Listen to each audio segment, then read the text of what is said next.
Good morning. Today is Saturday, right here in Sararights TV. We, as usual, bring for you the weekly news digest, and we bring for you the trending stories over the week.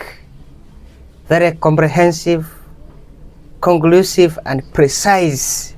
With me, Dinohotic AJ Galadino, and my colleague Florence, who has been taken off for an official duty.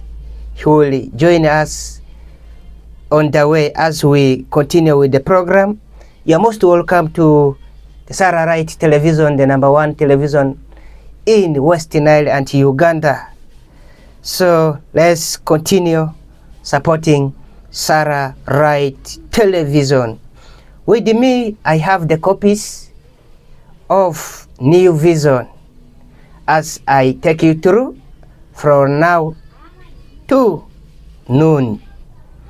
On our top stories over the week, anti-corruption unit holds ceilings 1.5 billion payment to a Chinese contractor. This happened in Arua City over the week. The State House Anti-Corruption Unit has halted the payment of ceilings 1.5 billion to a China Railway 7th Group Construction Company over ongoing investigation into the use of funds under the Uganda Support to Municipal Infrastructure Development Additional Financing USMED program. The payment had been approved by the Arua City Council during the sitting on June 11th to settle what was described as an outstanding balance owed to the contractor, according to information received by the State House Anti-Corruption Unit on June 12th. The Arua City Executive Committee had recommended the payment of ceilings 1.5 billion to a China Railway 7th Group Construction Company. In a letter dated June 24th, 2026, addressed to the Arua City Clerk, the head of State House Anti-Corruption Unit and Senior Presidential Advisor on Anti-Corruption, Brigadier General Henry Isoke, directed the city authorities to immediately suspend the payments. This is because investigations have been initiated into this matter and will be expeditiously undertaken. Therefore, in the order to safeguard public funds and preserve the integrity of ongoing investigations, we request the Arua City immediately holds the intended payment to China Railway 7th Group Construction Company until investigations have been concluded and appropriate guidance is issued to Arua City. The letter that reads, document seen by New Vision, indicates that according to a letter from the Office of the Chief Finance Officer of Arua City dated May 12th, 2025, the contractor was awarded a ceilings 13.5 billion contract to construct Go Down Road had already been paid in full. The contractor was also issued with a certificate of completion, including the installation of 321 street lights. The contract agreement was signed on December 17, 2021, following its award on December 8, 2021 by the town clerk and the contractor in the presence of the project manager. However, contrary arose after the current Arua City Council, chaired by the Speaker, Teddy Iyako, approved the release of ceilings 1.5 billion during its June 11th sitting as part of contractual obligations, leaving ceilings 400 million from the ceilings 2 billion USMED allocation for the installation of street lights. The current council also revised an early decision of the previous council, which had allocated shillings 1.5 billion towards the installation of 192 solar street lights. Speaking to New Vision on last Friday after stakeholders meeting, Arua City Mayor Lawrence Alionji said the council had been working to utilize all funds allocated to the city before the close of the financial year. A few weeks ago, towards the close of the financial year, the council sat in an effort to make sure we spent money allocated to us as the city. Among other things, council had appropriated 2 billion and instructed the technical officers to go ahead and carry out the other processes required for the money to be spent, he said. Alionji said, although the official accounts closed on Wednesday, technical officers later briefed him and councillors on the expenditure and the council resolutions that had not been implemented. Public interest. So I thought it would be good to give the public feedback, and the feedback is that this particular council decision could not be implemented because the council was requested by the State House Anti-Corruption Unit after writing to us that we should halt the process, he said in the letter, as the investigations continue to the matter at hand. In another trending news, over 150,000 public servants get pay rise. Over 150,000 public servants will get a salary and increment starting this month, the Minister of Public Service, General Katumba Wamala, has said. Speaking during a press conference at the Uganda Media Center in Kampala yesterday, he said the ministry will enhance the salary of teachers, chief administrative officers, assistant commissioners, and local government heads of department, among others. The following people have had salary enhancement: Deputy Chief Administrative Officers, Deputy City Town Clerks, City Division Town Clerks, Assistant Commissioners, Heads of Department in Local Government, and Public Officers in Salary Scale U2, Katumba said. Primary health teachers.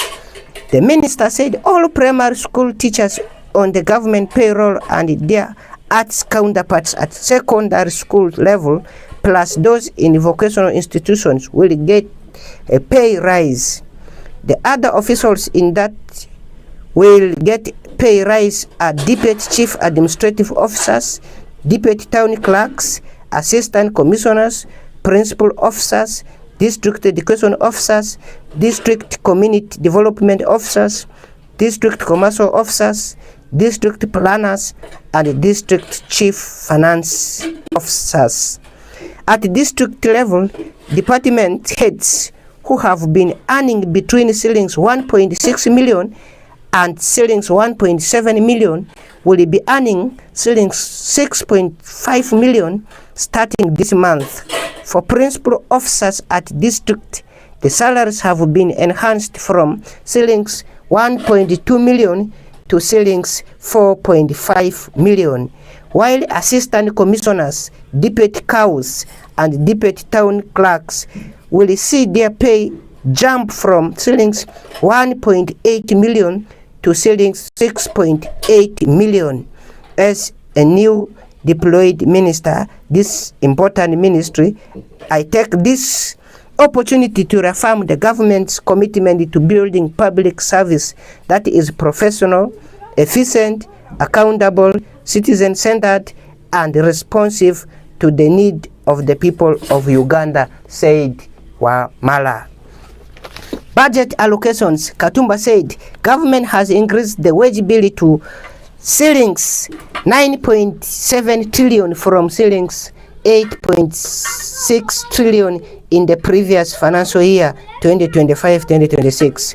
The minister said the pay rise is in fulfillment of the promise that was made by the government to ensure that the civil service is adequately staffed, performance-driven, and able to deliver quality services to the citizens. Katumba was accompanied by his junior minister Lydia Wanyoto and several ministry technocrats. The government will also enhance salaries of low-ranking civil servants such as mortuary and cemetery attendants, plant operators, especially those in charge of government ferries, and radiology technologists. Plant operators, mortuary and cemetery attendants will have their pay doubled from shillings 500 to 1 million shillings. The salary of radiology technologists will be enhanced from shillings 2.6 million to shillings 3 million a month. The minister said the government had planned to enhance the salaries of deputy cows and deputy town clerks to shillings 10 million a month, but because of limited resource envelope, these workers will take at least shillings 6.5 million a month. Last year, the Public Service Ministry unveiled a pay plan which will cover the remaining public servants whose salaries have not been enhanced since 2014. Under the plan, the remaining batch of civil servants will get at least 77% of the pay target within the next 4 financial years, starting with 2026-2027 financial year. Pension fundings. While responding to questions from journalists, Wanyoto said 5% of public servants' pay will be dedicated and put into the public service pension fund. The government will top up the 5% deduction with an equivalent of 10% of monthly pay. It will just go directly from the finance ministry to the fund together with the 10%, so this income will not be affected, Wanyoto said in it. Public servants speak out. Boyande District Planner Gideon Mugeresi, head of department, thanked the government for the salary enhancement as things continue in that matter.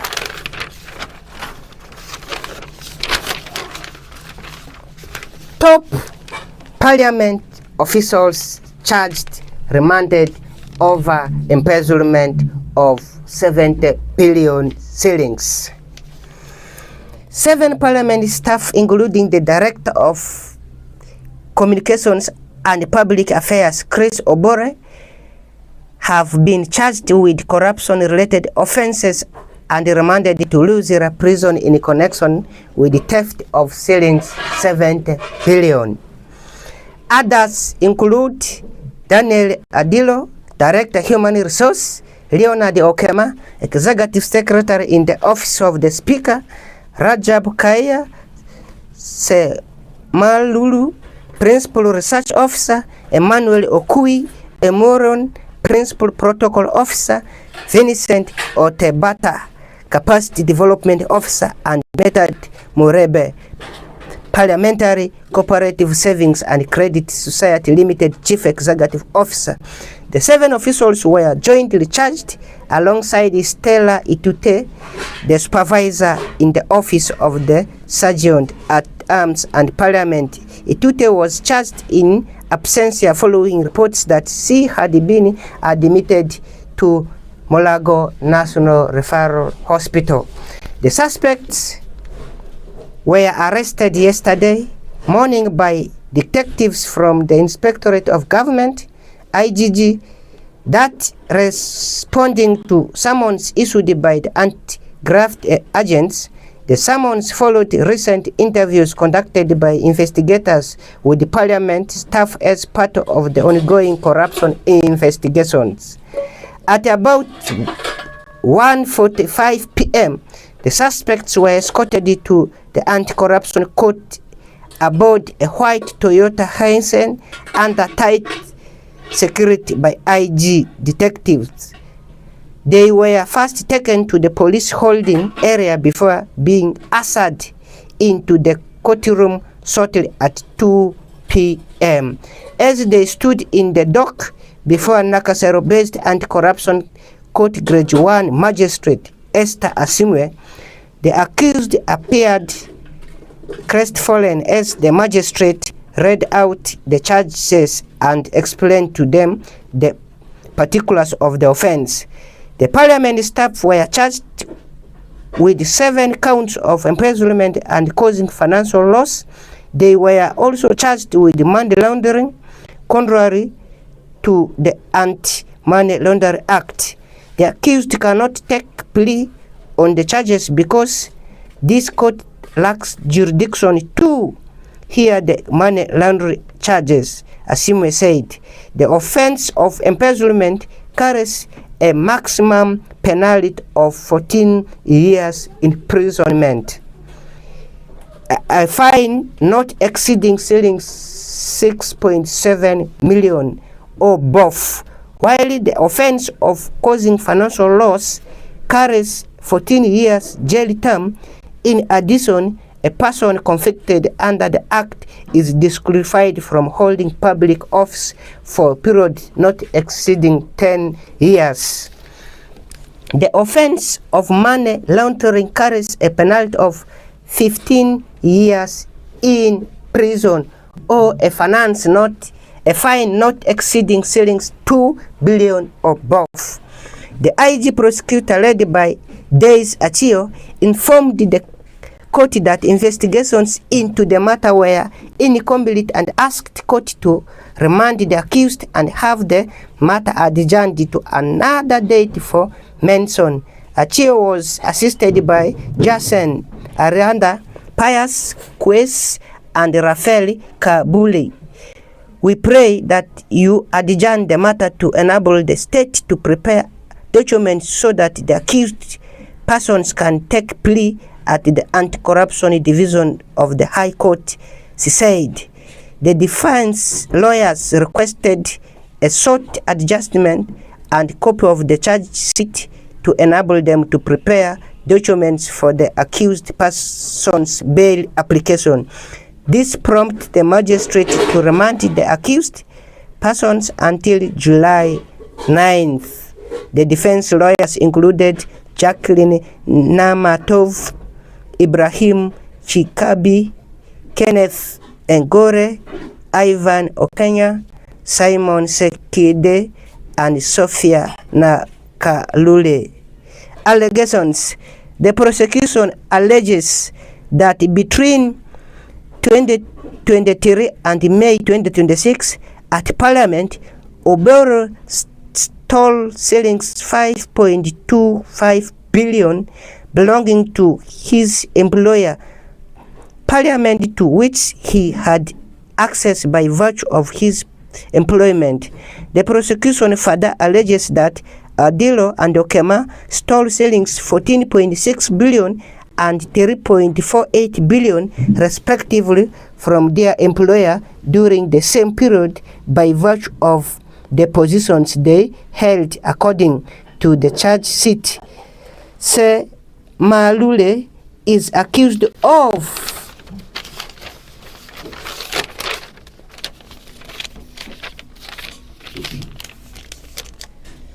stealing around 13.6 billion as the cases over their hearing, which will be on 7th June 2026. LC leaders to remain in office until elections. The Minister of Local Government, Balam Barugahara, has directed all local council 1s and 2s leaders whose term of office expired on June 28th to continue carrying out their duties until newly elected leaders assume office after upcoming elections. Addressing journalists yesterday at the Uganda Media Center in Kampala, Barugahara said the extension is provided for under the local government council's regulatory and is intended to ensure continuity in grassroots governance until the Electoral Commission concludes the election process. The current leaders at the village and parish levels will continue executing their functions until the new leaders assume office following formal handover that will be conducted under the supervision of the district authorities, Bala said. He said the village and the parish council remains the first point of contact between the government and citizens, playing a central role in maintaining security and mobilizing communities. They resolve disputes through early courts, monitoring government service delivery, registering citizens for national programs, supporting epidemic response, and implementing government initiatives such as Paris Development Model and Myoga. Balam urged this, serving local council leaders to remain focused on service delivery and avoid engaging in partisan politics while still holding office. Partisan politics while holding office. The law requires that a person shall not hold a political office and full-time office in the service of more than one local government where a village executive member is elected to a parish executive committee. He or she must relinquish the previous office in accordance with the law, said Balam. He said leaders who are elected higher local government positions must formally hand over office stamps and other instruments of authority, while the EC should organize residual elections to fill any vacancies created at the village levels. The minister appealed to Ugandans to participate actively in the elections and elect leaders committed to community development. The Electoral Commission's roadmap. The Electoral Commission has scheduled the elections of LC1 chairpersons for July 28th, while local council 2 chairpersons elections will be conducted on August 10th. The roadmap includes recruitment and training of election officials, verification of residents, compilation of and display of village voters register, among others. Preparations are underway with the recruitment of election officials having commenced and verification of residents expected to proceed. The compilation of voters register accelerates regional integration, said the Electoral Commission.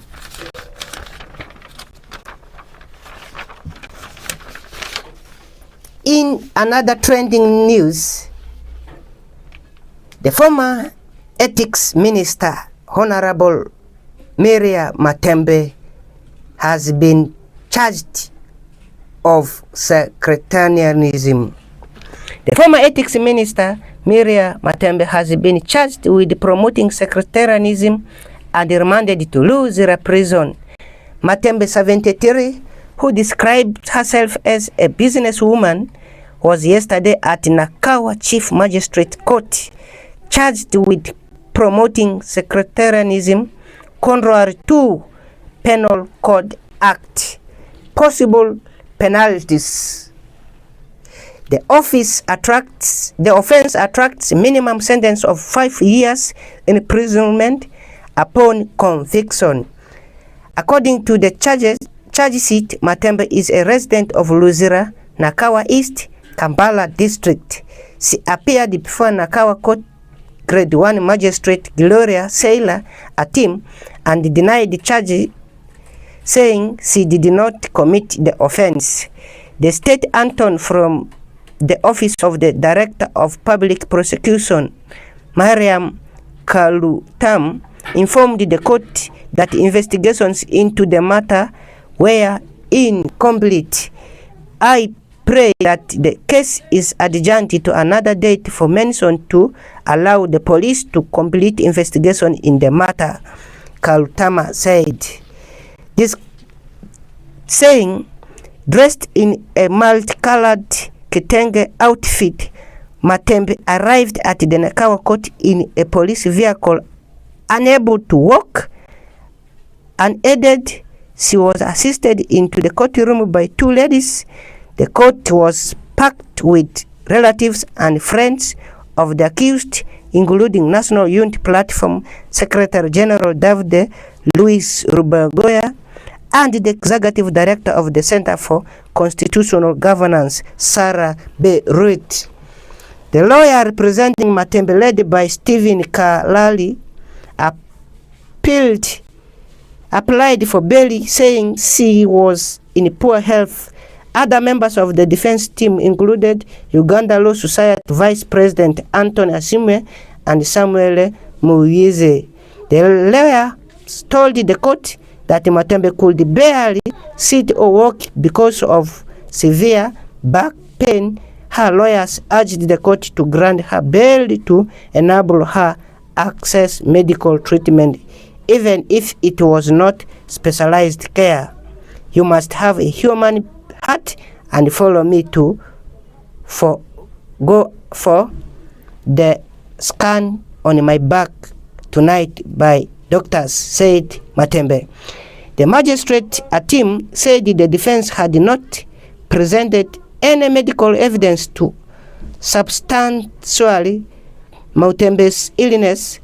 She nevertheless assured Matembe that her bail application would be heard expeditiously today.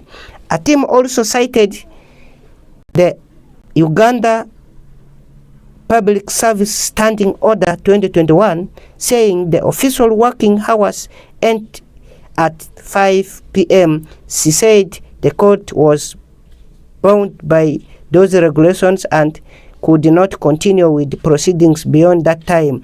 Matembe went missing last Thursday, a few moments after security operatives raided her home in Luzira, Kampala. Subsequently, the Uganda Law Society petitioned the Inspector General of Police, Abbas Bakabaga, and Head of Legal Affairs at the Uganda People's Defense Force, Moses Wandera, demanding Matembe's arraignment in the court, saying she had been detained beyond the required regulations in the matter. Rotary hails Vision Group for advancing service above self. The Rotary Club of Muyenga has recognized the Vision Group for its outstanding contribution to promoting Rotary humanitarian work, advancing the spirit of service above self through sustained media coverages.